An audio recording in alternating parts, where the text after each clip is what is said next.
Monde à Kidal. Cette initiative du Conseil supérieur des Imgad est alliée.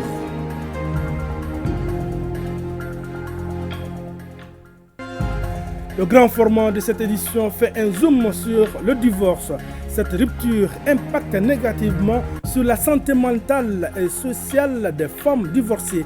Quel est le regard de la société vis-à-vis de ces femmes divorcées? Élément de réponse dans ce journal avec Halimatou Diallo en fin de journal. Mesdames, Messieurs, bonjour. Bienvenue aux informations. Une grande rencontre pour la promotion de la paix, la cohésion sociale, la réconciliation et le soutien aux autorités de la transition s'est ouverte hier à Kidal. Cette initiative du Conseil supérieur des Imgad et alliés en 8e région regroupe du beau monde à Kidal. Les détails avec Sidi Elmedi Ag Albaka. Il est aujourd'hui vital que les capitales sociales intercommunautaires soient révalorisées pour faire régner partout la quiétude, une démarche qui nécessite l'intervention de tous comme les éléments constitutifs d'un même édifice. Rassembler les Maliens pour faire du Mali un havre de paix, c'est l'objectif de cette grande rencontre organisée par le Conseil supérieur des Imgad et alliés. C'est ça, afin de promouvoir la paix, la cohésion sociale, la réconciliation, mais aussi apporter un soutien sans faille aux autorités de la transition. Ce ne serait jamais d'être émerveillé par l'engagement et l'efficacité de nos forces de défense et de sécurité où toutes les communautés sont représentées. Le gouvernement est au service de tout le monde. Et le gouvernement demande à toutes les communautés de s'inspirer du modèle du Conseil supérieur des Imgad et alliés, de faire de nous pour qu'on puisse se retrouver ensemble pour le Mali. En ce qui concerne le processus de paix est un processus dynamique. Et ce processus de paix n'est pas mort, ne sera jamais mort.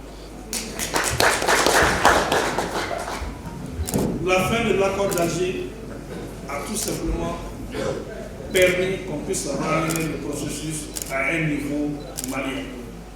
Nous avons compris que l'une des difficultés d'aller vers une véritable paix, c'est l'ingérence internationale. Chaque pays a son agenda, chaque pays a son objectif, chaque pays a sa façon de faire ses choses. Nous voulons essayer la méthode malienne. Nous voulons aller avec les Maliens et nous voulons se retrouver entre Maliens. Les Imgad et leurs alliés, depuis la nuit des temps, ont toujours magnifié leur soutien inébranlable à la mère patrie, le Mali, même au moment le plus sombre de son histoire, car pour le Mali, aucun sacrifice n'est de trop. Je lance un appel à toutes les communautés de la région de Kidal à se donner la main pour cultiver ensemble la paix, les vivre ensemble et de soutenir les plus hautes autorités dans leur combat pour le bien-être du Mali. Parce que le président de la République, un homme sage, visionnaire, a compris que gagner la guerre, gagner la paix est plus importante que gagner la guerre. C'est pourquoi il a tendu la main à tous nos frères. Et nous sommes prêts, s'il faut marcher jusqu'en Algérie, s'il faut marcher jusqu'en Mauritanie, pour aller les chercher, pour qu'ils reviennent, pour que, ensemble, nous les Maliens, qu'on puisse nous donner la main pour qu'on puisse développer ce pays. Nous sommes prêts à le faire. Cette rencontre va contribuer à la restauration de la paix et de la sauvegarde de l'unité nationale, gage d'une réussite totale du dialogue intermalien. La Semaine nationale des énergies renouvelables a pris fin hier. La semaine a enregistré plus d'un million de visiteurs. Cette rencontre a été un cadre de propositions de solutions énergétiques durables, moins coûteuses et surtout adaptées à nos besoins, bien sûr. Le point avec Youssouf Diakiti. Cette troisième édition de la Semaine nationale des énergies renouvelables aurait comblé les attentes. Panel, conférences, rencontres B2B sur les opportunités et les potentialités des énergies renouvelables au Mali, dans la sous-région et d'ailleurs, ont été certains des temps forts de cette semaine. C'est pourquoi les membres du CNT, en l'occurrence la commission énergie, ont saisi l'occasion pour visiter certains stands. Le Mali aujourd'hui, quoi que l'on dise, notre salut viendra à partir des énergies renouvelables, la crise que nous traversons. Le Mali est le 3e pays le plus ensoleillé d'Afrique et fait partie des top 10 des pays les plus ensoleillés du monde. Donc il faudrait profiter de cette manne que Dieu nous a faite. Nous sommes à la 3e édition. Ayant participé à la première édition, nous savons aujourd'hui quel est le cap qui a été franchi dans ce secteur-là. Promouvoir les opportunités dans le secteur des énergies renouvelables qui était le thème de cette 3e édition. Il faut vous dire qu'aujourd'hui, quand vous regardez les stands qui sont au niveau des stands, les différentes technologies qui sont exposées, il y a aussi des innovations locales qui sont là-dedans. Ces initiatives d'innovation dans le domaine des énergies renouvelables sont soutenues par la Banque africaine de développement. Nous avons constaté qu'il y a un engagement, disons, à tous les niveaux pour que cette activité d'énergie renouvelable au Mali devienne un levier important qui permettra de contribuer, disons, à la résolution des problèmes énergétiques du Mali. Le secrétaire général du ministère de l'Énergie et de l'Eau a saisi l'occasion pour saluer la clairvoyance et l'ingéniosité des initiateurs de la dite semaine, l'Agence des énergies renouvelables. Au terme de ces 3 jours d'événements, je voudrais adresser toutes mes félicitations aux organisateurs et à l'ensemble des participants pour le succès enregistré. La présente cérémonie est le témoignage de l'excellence des relations entre tous les acteurs du secteur de l'énergie ayant comme objectif commun d'assurer l'accès aux services énergétiques modernes afin de contribuer de façon notable au développement durable de notre pays. Dans le cadre de la Journée internationale de la langue maternelle, édition 2024, l'Académie malienne des langues organise une conférence. Le thème, l'éducation multilingue, facteur de préservation de la diversité culturelle du développement durable du Mali. Fademba Keïta. Les spécialistes en charge de la promotion de nos langues nationales profitent de la Journée internationale de la langue maternelle, édition 2024, pour échanger sur 3 thématiques. Le proverbe dans la littérature écrite d'expression bambara, les ressources numériques multilingues au service des pays multilingues, comment réaliser plus de ressources en langue malienne, donner plus de moyens aux structures chargées de la promotion et de la vulgarisation de nos langues est le premier thème au centre des échanges de cette journée. Donner aux langues leur équipement. Quand on parle d'instrumenter une langue, c'est-à-dire de lui donner un alphabet. Ensuite, des documents de référence comme les documents de grammaire de référence, les lexiques spécialisés. Tout ce qui est écrit sur les langues nationales, on appelle ça instrumentation des langues nationales. Comme production à l'Ambalan sont disponibles dans 12 langues nationales, la grammaire de référence et les lexiques spécialisés, mathématiques, physique, chimie et sciences naturelles, en histoire et géographie, en sciences juridiques, en linguistique, milieu scolaire et arts. Un manuel d'apprentissage des langues nationales comme langue seconde, un lexique, dictionnaire multilingue et pluridisciplinaire et le lexique en administration sont en cours d'élaboration.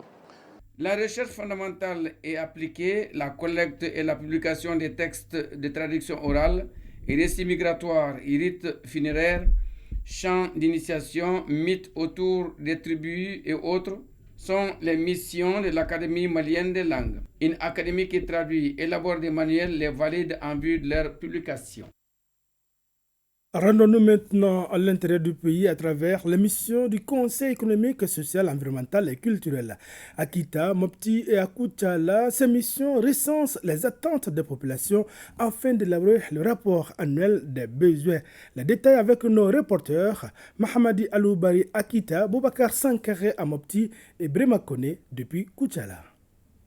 En vertu des dispositions de l'article 165 de la Constitution du 22 juin 2023, le Conseil économique, social, environnemental et culturel collecte les besoins, les attentes et les problèmes de la société en vue de la rédaction du rapport annuel avec des orientations et des propositions. C'est dans cette logique que s'est tenue dans la capitale de l'Or-Blanc la synthèse régionale de collecte d'informations. Le Conseil économique, social, environnemental et culturel constitue pour ce faire un outil fondamental d'éveil stratégique pour le développement du Mali.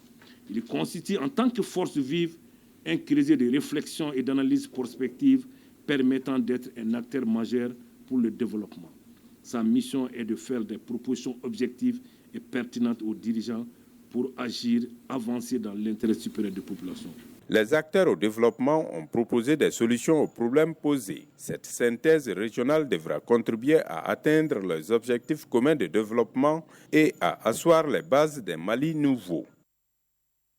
Au cours de cette rencontre, la délégation du Conseil économique, social, environnemental et culturel a d'abord échangé avec les services techniques sur l'évaluation du rapport annuel 2023 des besoins exprimés par les populations de la région de Mopti dans les secteurs primaires, secondaires et tertiaires. Il y a eu quelques avancées. Il y a eu peu de suggestions comme nouveaux problèmes. Donc cela veut dire qu'il y a du boulot qui est en train de se faire et que la population est satisfaite par rapport aux résultats. La délégation a ensuite recueilli de nouveaux besoins. Surtout par rapport à l'insécurité, ensuite l'aménagement de certaines pistes qui sont dégradées, la réhabilitation des infrastructures et le renforcement en matière de personnel enseignant. Et ces besoins seront collectés dans un rapport adressé aux plus hautes autorités. Il s'agissait pour cette mission du Conseil économique, social, environnemental et culturel à Kita de faire le suivi des activités programmées, collecter les attentes, besoins, préoccupations et problèmes auprès des populations afin de faire un rapport avec les orientations et propositions de solutions à l'attente des décideurs. L'objectif de notre rencontre aujourd'hui ici, c'est de recenser tout ce qui est problème, difficultés et proposer des solutions. Et nous avons eu une entière satisfaction. Tous les services régionaux étaient représentés ici et ils ont été très francs. Ils ont posé des problèmes. On a essayé de trouver des propositions de solutions. Et c'est tout ça que nous allons rassembler au niveau de Bamako pour le nouveau recueil. Au cours des échanges, plusieurs secteurs ont été débattus qui sont entre autres le développement rural, infrastructures et transports, en passant par le secteur industriel, des programmes qui attendent leur exécution pour donner à la région de Kita sa modernité. Tout le monde connaît les réalités du pays en ce moment. On est en transition, donc l'appel que je lance aux populations, d'essayer au niveau régional de résoudre quelques petits problèmes qui peuvent résoudre avant de les remonter au niveau national. Nous avons par ailleurs noté avec satisfaction que les doléances posées l'année dernière, certaines doléances ont été gérées en partie, mais il y a beaucoup d'autres doléances qui restent. Il y a eu de nouvelles doléances aussi qu'on a ajoutées. Et nous espérons que l'année prochaine, au moins une bonne partie de toutes ces doléances soit gérée à la satisfaction de l'ensemble de nos populations.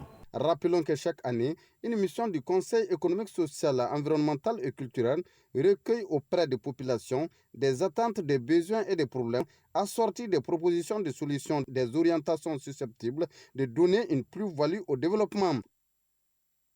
Restons dans les régions pour célébrer la journée mondiale de la protection civile à Koutiala et à Kita. L'événement a permis de magnifier les efforts consentis par les soldats du feu pour protéger les personnes et leurs biens.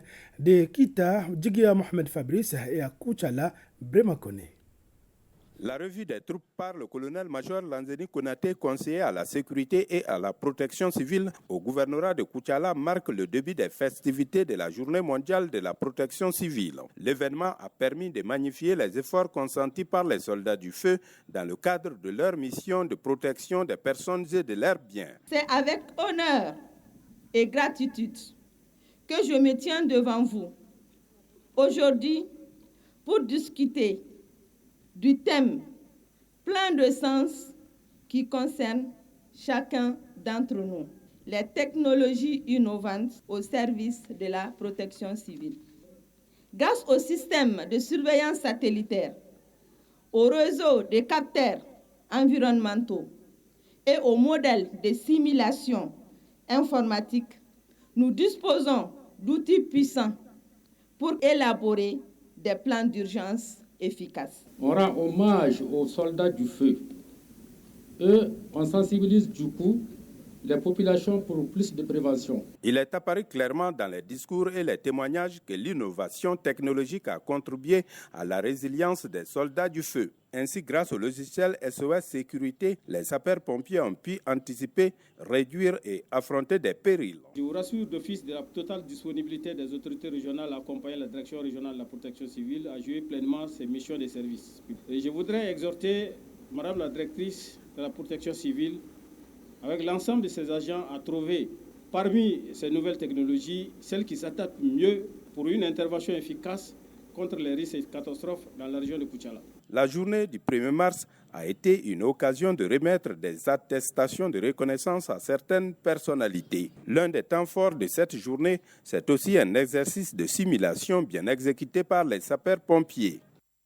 La revue des troupes par le chef de l'exécutif régional. L'historique de la journée, le bilan des activités réalisées dans l'année ont été les temps forts de cette célébration de la Journée mondiale de la protection civile édition 2024 à Kita. La direction régionale de la protection civile de Kita a effectué au cours de l'année 2023 458 sorties, dont 310 cas d'accidents de la voie publique, 25 cas d'incendie, 50 cas de secours à victimes, 33 couvertures sanitaires, 7 opérations diverses, 2 secours à personnes et 25 sorties. Ces interventions ont totalisé 494 victimes, dont 450 blessés et 44 morts. Dans le cadre du maillage du territoire, il est prévu courant année 2024 la création de nouveaux centres, notamment Sebekoro et Tugoto. Également, l'opérationnalisation du centre de ces secours permettra de rapprocher davantage les secours des populations et surtout de réduire les délais d'intervention. La place de la protection civile dans la protection et assistance des populations de Kita est un besoin et les actions l'ont démontré à plus d'un titre. Permettez-moi de rendre un vibrant hommage aux hommes, aux femmes de la protection civile, particulièrement à ceux de la région de Kita, pour leur courage, leur abnégation, leur engagement, leur dévouement au service de la population en vue de sauver des vies, des biens et sauvegarder notre environnement malgré souvent des moyens limités. 71 millions de francs CFA, c'est les fonds collectés lors du téléthon organisé par la Croix-Rouge malienne. Les responsables de la Croix-Rouge malienne étaient d'ailleurs face à la presse pour faire la restitution de la soirée de bienfaisance tenue le 10 février dernier à Bamako. Cet argent est destiné à aider les déplacés de Wankoro à Kamanegela dans la commune de Tchagadougou, région de Koulikoro. Compte rendu signé Kassim Diallo.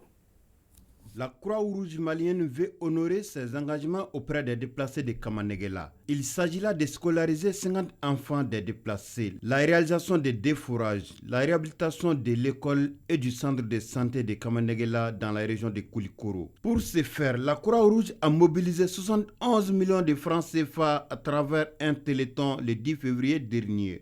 Nous n'avons pas mobilisé 150 millions pour le moment, mais nous avons mobilisé 71 millions de francs CFA.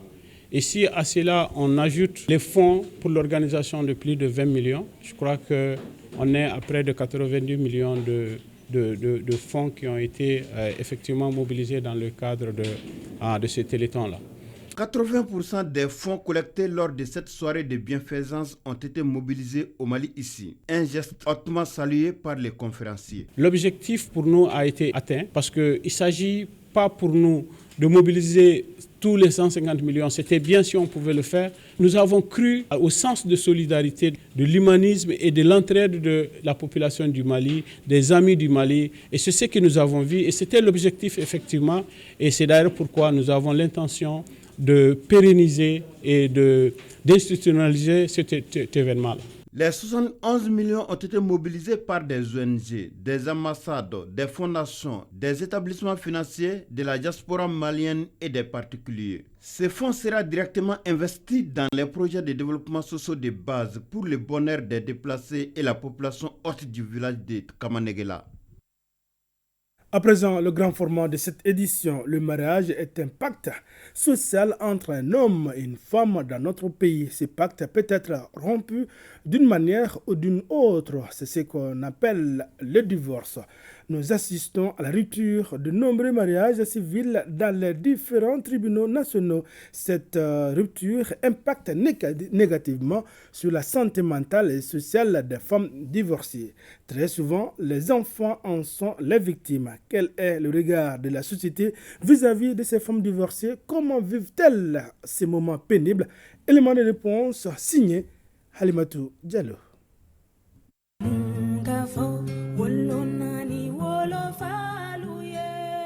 Culpabilité, regret ou encore désespoir sont les sentiments qui animent cette dame divorcée. Âgée d'une trentaine d'années, notre interlocutrice a voulu garder l'anonymat. Sous l'émotion, elle nous raconte son quotidien. J'ai eu honte après mon divorce parce que je suis la première et l'unique femme divorcée dans notre famille. Je le regrette car je n'ai pas su faire le bon choix. J'ai empêché mes enfants de vivre avec les deux parents ensemble.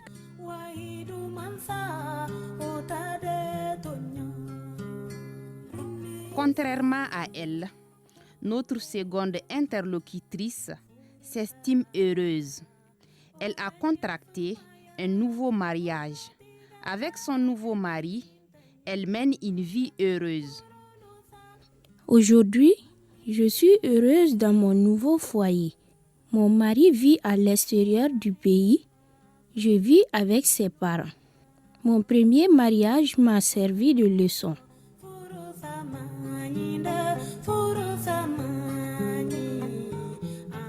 Si la première a divorcé à cause de sa belle-mère, la seconde avance d'autres raisons.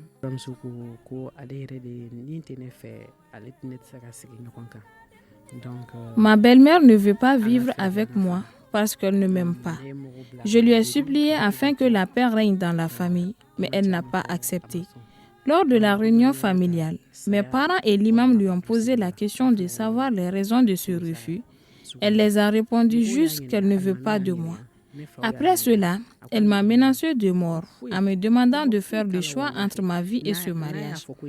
C'est à partir de cela que j'ai entamé ma procédure de divorce. Le motif de mon divorce était l'injure grave, l'incompatibilité et le manque d'affection. Le divorce est une situation qui a le plus souvent de lourdes conséquences sur les relations parents-enfants. Mon mari ne s'occupe pas de nos enfants financièrement. Il n'a jamais déboursé lors de mes accouchements. Malgré cela, je ne lui ai jamais convoqué au tribunal pour ne pas que mes enfants me jugent un jour. Mon ex-mari ne peut pas m'empêcher de vivre une vie heureuse. Mais son seul moyen de se venger, c'est à travers notre fille. Les premières conséquences, ça tombe d'abord sur les enfants. Même leur comportement à l'école, on sent qu'il y a problème en famille. Et en plus de ça, l'appellation, souvent dans Mme Traoré, Mme Sissoko, on se rend compte que ce n'est plus Mme Sissoko. Et pourquoi? C'est à cause du divorce. Si vous êtes dans une entreprise, la gestion, ça cause problème. Même dans les familles, parce que chez nous, au Mali, on dit le mariage unit des familles. Mais qui a divorce, les familles ne se parlent plus. Est-ce que vous connaissez un divorce? Il y a toujours des troubles psychologiques qui peuvent s'annoncer. Il ne faut pas internaliser les problèmes que vous vivez.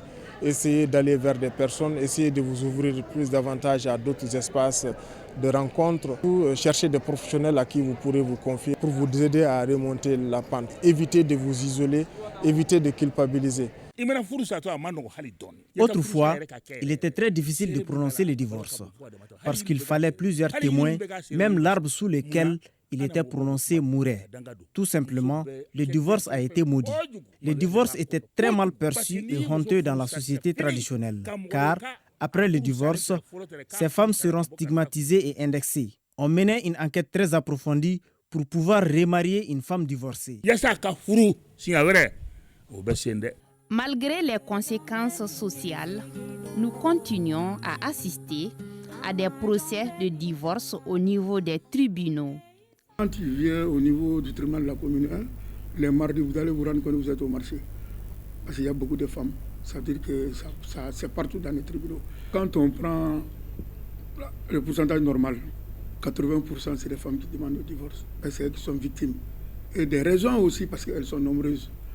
C'est ça le problème. Le divorce, c'est un droit. Selon l'Église catholique, il est interdit aux divorcés de prendre la communion. Du point de vue religieux, que ce soit le monsieur, que ce soit la femme divorcée, continue à vivre dans sa religion et à vivre correctement les règles. Mais il y a ce qu'on appelle la communion, l'Eucharistie. On leur demande de s'en abstenir. Pendant ce moment difficile, l'islam conseille aux divorcés de s'en remettre à Dieu. Il faut que les femmes pensent que c'est Allah subhanahu wa ta'ala qui a décidé ainsi et elles doivent se remettre à Allah et d'essayer qu'à fond à ma part, c'est ce qu'Allah a dit. Il dit quand les deux décident de se séparer, Allah va leur donner encore une autre vie meilleure à chacun d'entre eux. Donc il faut se remettre à Allah subhanahu wa ta'ala, mais de ne pas perdre la foi. Les conséquences du divorce sont lourdes tant au niveau individuel qu'au niveau social.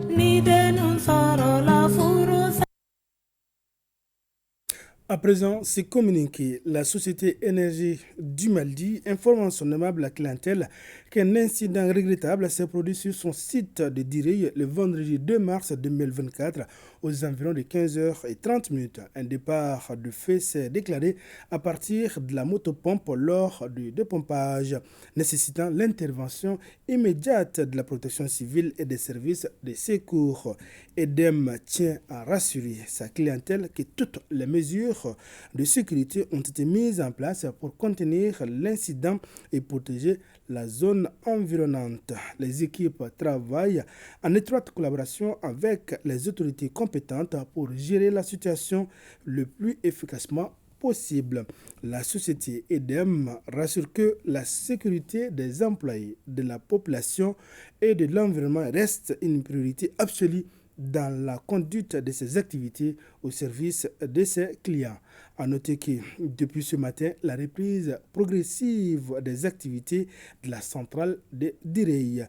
EDEM rassure qu'elle tiendra informée les populations de l'évolution de la situation et des mesures prises pour limiter les impacts potentiels. Ainsi prend fin ce journal. Merci d'avoir été des nôtres. Ibrahima Traoré sera là pour la grande édition du soir. D'ici là, passez d'excellents moments de télévision en compagnie des programmes de ORTM1.